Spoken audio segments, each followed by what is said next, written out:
Assalamu alaikum. I am Yasir Akbar and you are watching Study Page. This is the fourth part of the first lecture of Object-Oriented Programming in C++. In this lecture, we are going to study about the escape sequences.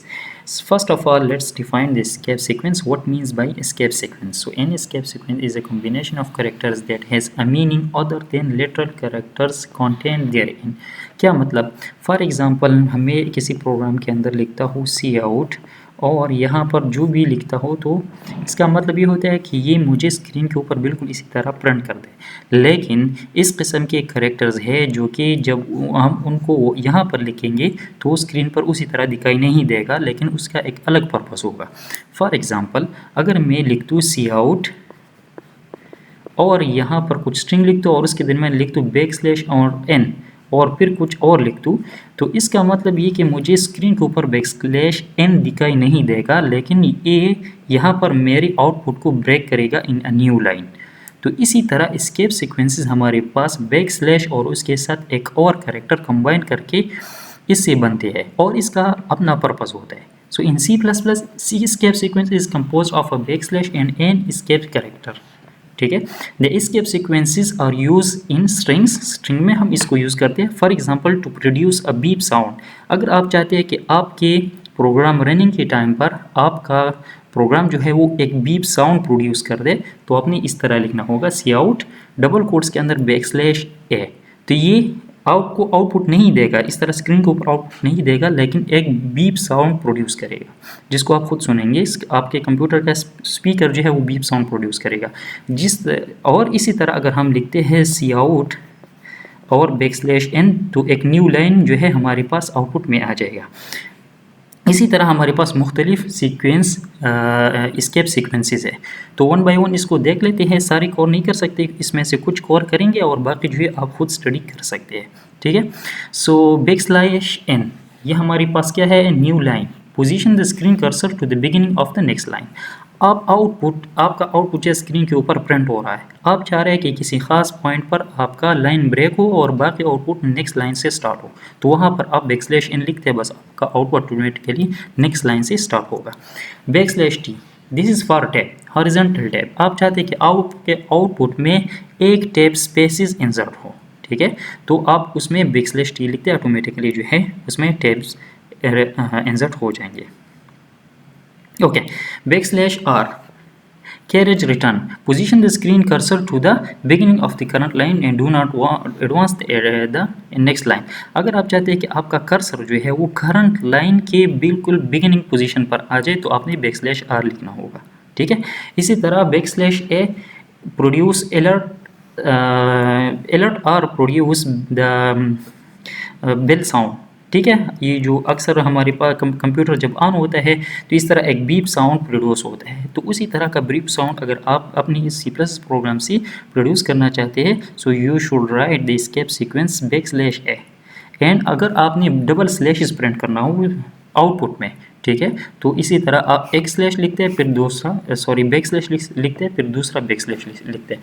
इसी तरह अगर मैं सी out के अंदर for example मैंने कुछ लिखना है तो मैं डबल कोट्स के अंदर उसको लिखूंगा, लेकिन अगर इसके अंदर मुझे डबल कोट्स चाहिए तो वो किस तरह लिखेंगे? क्योंकि अगर मैं यहाँ से कुछ लिखता हूँ और यहाँ पर फिर डबल कोट्स बंद करता हूँ, तो इसका मतलब ये होता है कि हाँ मेरा स्ट्रिंग यहाँ से यहाँ तक स्टार्ट है।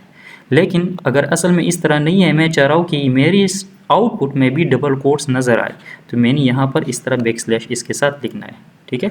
इसी तरह और भी एस्केप सीक्वेंसेस हैं, आपने जस्ट इसका यूज़ जो है वो सीखना है कि किस तरह आप एस्केप सीक्वेंसेस को यूज़ करेंगे। अभी प्रैक्टिकली इन एस्केप सीक्वेंसेस को देख लेते हैं। So let me open the IDE, this is due C++,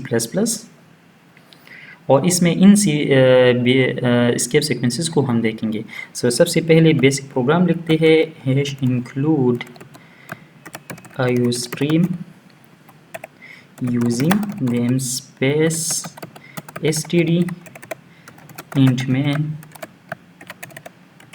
return 0।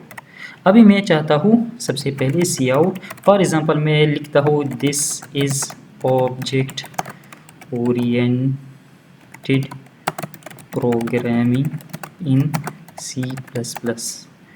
ठीक है। मैं चाहता हूँ कि अच्छा पहले इसको रन करते हैं, आउटपुट देख लेते हैं, इसको सेव करते हैं। कहाँ पर सेव करते हैं? दिस इज़ माई पीसी और यहाँ पर इसको सेव करते हैं code. This is lecture 1.4 okay. This is the output, this is object oriented programming in C plus. अभी मैं चाहता हूँ कि दिस इज के बाद जो है ये बाकी आउटपुट नेक्स्ट लाइन में आ जाए, ठीक है। सो यहाँ पर हम लिखेंगे \n और सेम इसी तरह अभी इस प्रोग्राम को रन करते हैं। तो अभी आप देखें दिस इज जो है वन एक लाइन में आ गया और बाकी जो है नेक्स्ट लाइन में आ गया, ठीक है। इसी तरह अगर मैं चाहता हूँ कि मेरे कंप्यूटर से एक बीप साउंड प्रोड्यूस हो, तो यहाँ पर मैं इस तरह करता हूँ, इसकी ईंट पर \a लिखता हूँ, this will produce a beep sound produce हो गया, गुड। मैं अगर चाहता हूँ कि फॉर एग्जांपल ऑब्जेक्ट और ओरिएंटेड के दरमियान में एक टैब का स्पेस हो, ठीक है, तो \t देखिए एक टैब का स्पेस यहाँ पर इंसर्ट हो गया और बीप साउंड भी आ रहा है क्योंकि \a भी इधर है। मैं चाह रहा हूँ कि दिस इज ऑब्जेक्ट ओरिएंटेड और प्रोग्रामिंग डबल कोट्स के अंदर आ जाए, तो अगर मैं डबल कोट इस तरह लगाता हूँ, ठीक है, तो मेरा जो पूरा स्ट्रिंग है वो ब्रेक हो रहा है। मैं क्या करूँगा, इसके साथ \/ लगाऊंगा और मैं चाह रहा हूँ कि यहाँ भी डबल कोट्स हो, तो यहाँ भी इस तरह एस्केप सीक्वेंस यूज़ करूँगा फॉर डबल कोट्स। देखिए दिस ऑब्जेक्ट ओरिएंटेड प्रोग्रामिंग और प्रोग्रामिंग डबल कोट्स के अंदर है। इसी तरह अगर आपने स्लैश जो है वो प्रिंट करना हो, फॉर एग्जांपल मैं चाह रहा हूँ कि इस तरह स्लैश प्रिंट हो, तो एक स्लैश से आपका \/ प्रिंट नहीं होगा, आपने दो \/ यहाँ पर लगाने होंगे, ठीक है। तो देखिए एक \/ जो है वो as a escape character use हो रहा है, दूसरा \/ यहाँ पर प्रिंट होगा। So this is how we use escape sequences and what means by escape sequences. Thank you so much for watching. If you have any problem in this lecture, please ask in comment. Allah Hafiz.